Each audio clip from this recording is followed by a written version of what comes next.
नमस्कार, स्वागत है आप दर्शकों का। आप देख रहे हैं न्यूज़ 18 का डिजिटल प्लेटफॉर्म। मैं हूं आपके साथ रजनी चौबे।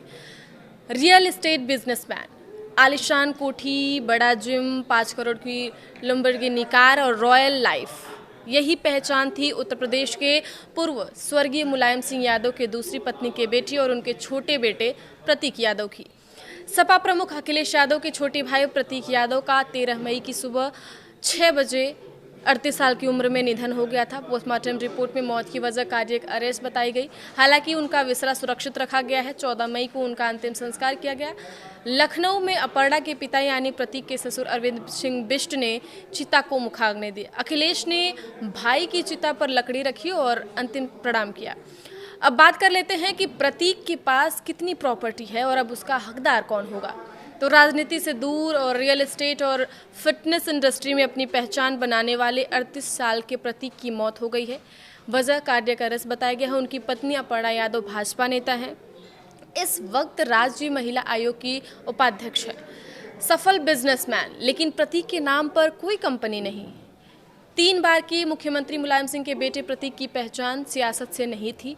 प्रतीक ने अपनी पढ़ाई लीड्स यूनिवर्सिटी यूके से पूरी की थी। वो सफल बिजनेसमैन माने जाते थे, लेकिन खास बात यह है कि उनके नाम से एक भी कंपनी का रिकॉर्ड तलाश करने पर नहीं मिला है। सरकारी दस्तावेजों की माने तो प्रतीक के नाम पर कुल लगभग 20 करोड़ की चल और अचल संपत्ति बताई गई है। इनमें लगभग 13.5 करोड़ की जो चल संपत्ति है और 6.5 करोड़ की अचल संपत्तियां हैं। इन संपत्तियों में 5.5 करोड़ रुपए की लंबोर्गिनी कार भी शामिल है। हालांकि इस कार को खरीदने के लिए प्रतीक यादव ने लगभग 4.5 करोड़ का लोन यूनियन बैंक से लिया था। 1 साल में प्रतीक अपनी संपत्ति और बिजनेस से लगभग 1.5 करोड़ रुपए कमा रहे थे। हालांकि ये इनकम 2015-16 की है, जब अपर्णा यादव ने लखनऊ कैंट से विधानसभा चुनाव लड़ा था। उन्होंने अपने हलफनामे में पति की इसी इनकम का जिक्र भी किया था।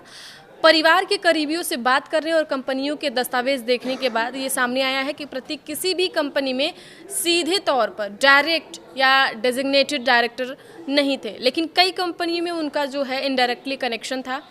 इतना ही नहीं, पूरा कंट्रोल प्रतीक के पास ही रहता था। दरअसल प्रतीक के ज्यादातर बिजनेस अपर्णा के भाई अमन सिंह बिष्ट और दोस्तों के नाम पर चलते थे। प्रतीक ने हजरतगंज इलाके में गौतमपल्ली में आलिशान मकान बनाया था। यहाँ वो अपनी पत्नी अपर्णा और 2 बेटियों प्रथमा और पद्मजा के साथ रहते थे।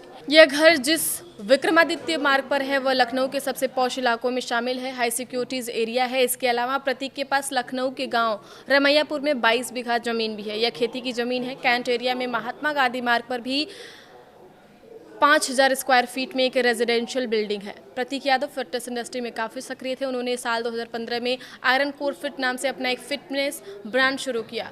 बाद में इसकी कई शाखाएं खोली गई। बताया जाता है कि उनके जिम में इस्तेमाल होने वाले उपकरण विदेशों से मंगाए गए थे। इस जिम की सालाना मेंबरशिप फीस जो थी वो 35,000 रुपये तक थी। इसके अलावा लखनऊ में उनका एक और बड़ा जिम है जो गोमती नगर में मनोज पांडे चौराहे के पास स्थित है। इस पूरी विरासत को संभालेंगी उनकी दोनों बेटियां। जी हाँ, बेटियों को प्रतीक यादव का आखिरी तोहफा उनके नाम विरासत की करोड़ों की पूरी संपत्ति। 27 साल तक संपत्ति को बेच नहीं पाएंगी बेटियां।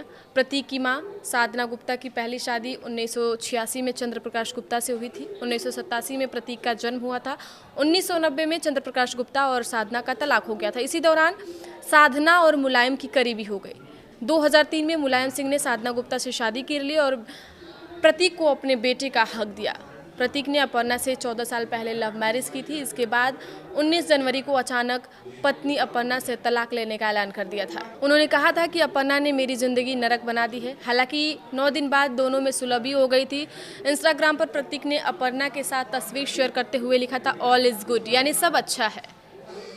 तो ये थी पूरे वृतांत और इस पूरे वीडियो मैंने ये दिखाया कि प्रतीक यादव की कुल संपत्ति कितनी है और अब उसका हकदार कौन होगा। उन्होंने अपनी बेटियों के नाम अपनी पूरी संपत्ति कर दी है, जो कि वो 27 साल बाद ही इस्तेमाल कर सकेंगे। उससे पहले वो किसी भी संपत्ति में से किसी भी हिस्से को बेच या खरीद नहीं सकती हैं। आगे की खबरों के लिए आप देखते रहिए न्यूज़ 18 का डिजिटल प्लेटफॉर्म। धन्यवाद।